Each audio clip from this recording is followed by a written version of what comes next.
Hey everyone, and welcome to another episode of Unboxed. I'm so glad that you've decided to join us today. For the next few broadcasts, I'm going to be discussing how I failed financially as a pastor. Stick around as we unbox this subject. I'm Dr. Robert Davis, family life educator and relationship coach, and welcome to Unboxed, a frank and straightforward conversation about relationships. We're going to talk about family, church, workplace, and all other types of relationships. Join me for the next few moments as we unbox the power and potential of relationships and help you to live your best life. All right, welcome. So glad that you've decided to join us today. Before we get started, please make sure that you like, subscribe, and share. That's right, like, subscribe, and share. And if you're listening to our podcast, please visit our website. It's www.swg-unboxed.org. That's swg-unboxed.org. All right, so the last time that I was with you, I talked about the structure of the Seventh-day Adventist Church, and I was a pastor in the Seventh-day Adventist Church for over 20 plus years. And I talked with you about how, conference presidents move pastors. Well, I'm going to share something with you that many of you may not know, and that's about the pay structure of the Seventh-day Adventist Church. One of the wonderful things in the Seventh-day Adventist Church is that all pastors get paid basically the exact same amount. There are some cost of living adjustments. So, of course, if a pastor lives in San Francisco, California, he's going to make more based on the cost of living adjustment than someone who, let's say, lives in Monroe, Louisiana. You get what I'm saying? Because, of course, the cost of living in San Francisco is, exorbitant compared to Monroe, Louisiana.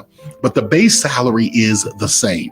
We all get paid the base. And even if you move higher up in the organization, I told you about departmental leaders and conference presidents, the difference in the pay is negligible. There's a little bump in the salary depending on when you're in administrative roles, but it's actually negligible. But let me share this with you.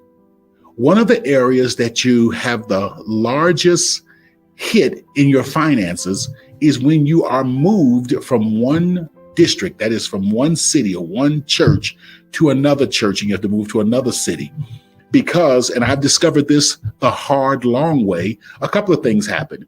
If you're purchasing a home, then of course you're going to lose a lot of the equity that you could have built up in the home when you move after 5 years or after 3 years, because you wouldn't have had a lot of chance to build up equity. The second thing that happens is, and this is just the reality of it, whenever you move from one place to another, you end up setting yourself backwards about 5 years financially. And depending on what type of profession that your wife is in, what type of school you're looking for your kids, there's a lot of other variables that can have a profound impact on your finances. Now, this is not unique to being a pastor in the Seventh-day Adventist Church.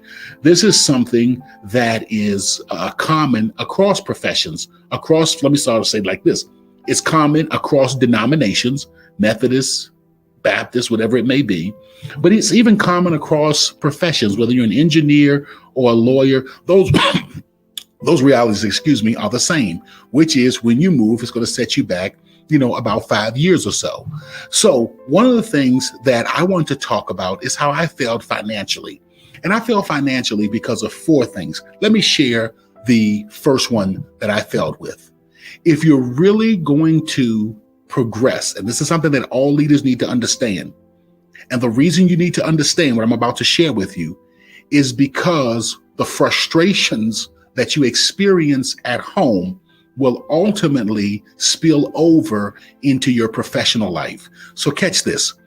The very first thing that a leader needs to do in order to be their best selves for their organization and their best selves for their team, their workplace team, is to be very clear about your personal financial future. Develop something of a vision for where you want to see your personal financial future. This is an awesome opportunity to do, a storyboard or to do a vision board, rather, not storyboard, a vision board that says, this is where I see myself financially in a year, 2 years, 5 years, 7 years, 10 years. This is how much I want to have in savings and how much I want to have invested in stocks and how much I want to have in a money market, how much I want to have in EFTs or whatever it may be in my mutual fund, etc. This is what I want my financial future to look like. These are the things that I want to be able to do. This is how I want to be able to retire. This is the lifestyle that I desire to live. Because when you are clear on that, it removes a lot of the stress, that uncertainty. And what ends up happening as I close, and I'm going to get you ready for the next one. What ends up happening is we begin to blame others for our poor choices and our failures. So for years, I believed that one of the reasons that I was affected financially is because the denomination was moving me. The denomination was not putting me in places where I could get financial traction, was not allowing me to get equity in the church. That's someone else's problem, not mine. When I become clear about my future, when I become clear about what I want my life to be, I can then begin to take control, and I can begin to be the master of my own domain. I want to talk about this a little bit more, so I'm going to see you the next time.